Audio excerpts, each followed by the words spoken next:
छोटी छोटी कहानियाँ हमें प्रेरित करती है कुछ आगे बढ़ने के लिए, तो हमको भी उन कहानियों से कुछ सीख लेके आगे बढ़नी चाहिए, क्योंकि ये भागदौड़ भरी ज़िंदगी में हर कोई व्यस्त होता है किसी न किसी चीज़ में, और हम अपना इम्पोर्टेंट टाइम ख़राब कर देते हैं ऐसे आलतू फालतू चीज़ों में। तो मैं कहता हूँ कि आप भी अपने दिमाग को यूज में लिए, क्योंकि आने वाला टाइम आपको दिमाग से चलेगा, न कि ये जो फालतू की चीज़ों से। दोस्तों, कहानी है मेरी एक छोटी सी कहानी है जीव विज्ञान के ऊपर आधारित।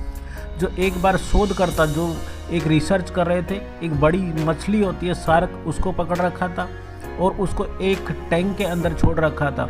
जैसे ही टैंक में उन्होंने 4 मछलियों को पकड़ के डाला तो शार्क ने झपटा मारा और चारों को खा गई। थोड़ी देर बाद में जीव वैज्ञानिक जो भी शोध कर रहे थे, उन्होंने 4 मछलियों को और डाला तो शार्क उनको खा गई। अब उन्होंने सोचा कि बारी बारी में शार्क इन मछलियों को खा रही है, तो उन्होंने मिलके एक पारदर्शी जो शीशा होता है उसको लाके टैंक के बीच में लगा दिया। अब उस शार्क को केवल वो मछलियाँ दिख तो सकती थी, मगर वो मछलियों को खा नहीं सकता। बीचों बीच लगाया, 2 पार्ट में उन्होंने टैंक के बीच में शीशा लगा दिया।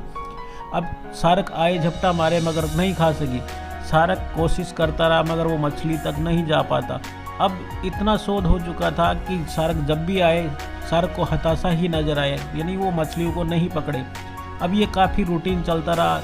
5-6 महीने के टाइम में शार्क इतना हताश हो गया कि अब वो कोशिश करना ही छोड़ दिया। तो जैसे ही उसने कोशिश करने छोड़ी, तब उन जीव विज्ञान के जो शोधकर्ता थे, उन्होंने शीशे को वापस हटा लिया और देखा नज़ारा, तो शार्क के पास मछलियाँ थी, मगर शार्क ने हमला करना बिल्कुल बंद कर दिया, क्योंकि शार्क इतना हताश हो गया था अपनी असफलता के बाद में कि उसको लगा कि शायद आज भी उसमें शीशा लगा हुआ है। जी हाँ दोस्तों, ये कहानी एक शार्क की ना हो के आप सभी के ऊपर डिपेंड होती है, आप सभी पे लागू होती है कि हम भी कई बार असफलता हमारे को दिखती है, असफलता हाथ लगने के बाद हम कोशिश करना ही छोड़ देते हैं। जिस प्रकार ने शार्क शीशा हटाने के बाद में उन्होंने हमला करना ही छोड़ दिया। तो दोस्तों, आप अपनी मेहनत को लगातार जारी रखिए, कोशिश हमेशा निरंतर करती रहिए, हर दिन का रूटीन बना लीजिए और कभी भी हताश मत होइए। जिस प्रकार शार्क को शीशा हटाने के बाद भी मच्छियाँ नज़र नहीं आई, तो आपके सामने भी ऐसा ही हो रहा है। आप भी हताश हो जाते हो, एक असफलता के बाद में आप कोशिश नहीं करते, फिर आप अपनी मंजिल तक नहीं पहुंच पाते। अगर आपको आपकी मंजिल पानी है तो आप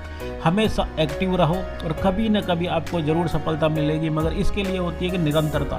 तो मैं हर स्टूडेंट से एक ही चीज़ बोलना चाहता हूँ कि आप निरंतर अपना अभ्यास करते रहो। कई बार असफलता आपके सामने आती है, तो मगर उस असफलता को एक चुनौती मानकर आप हमेशा आगे बढ़ने की कोशिश करते रहो, क्योंकि असफलता एक ऐसी सीढ़ी है जिसके बाद में आप सफलता को आप जरूर पा लेते हो। क्योंकि असफलता जिसने देख ली ना, उसको मालूम होता है कि आप किस कारण से फेल हुए थे। आप उस कारणों को हमेशा के लिए मिटा सकते हो, आगे बढ़ सकते हो। जी हाँ दोस्तों, कैसी लगी मेरी छोटी सी कहानी? आप भी प्रयत्नशील रहिए, आपको जीवन में सफलता अच्छी मिलेगी, अधिक मिलेगी। और हमारा सोच यही है कि आप ज़िंदगी में कामयाब लोगों के अंदर गिनती आए आपकी। बस इसी कहानी और इसी आशा के साथ मैं आपका भाई, आपका साथी एस कुमार, और मेरा चैनल है S Kumar motivation videos. Please like करें, शेयर करें और सब्सक्राइब करें।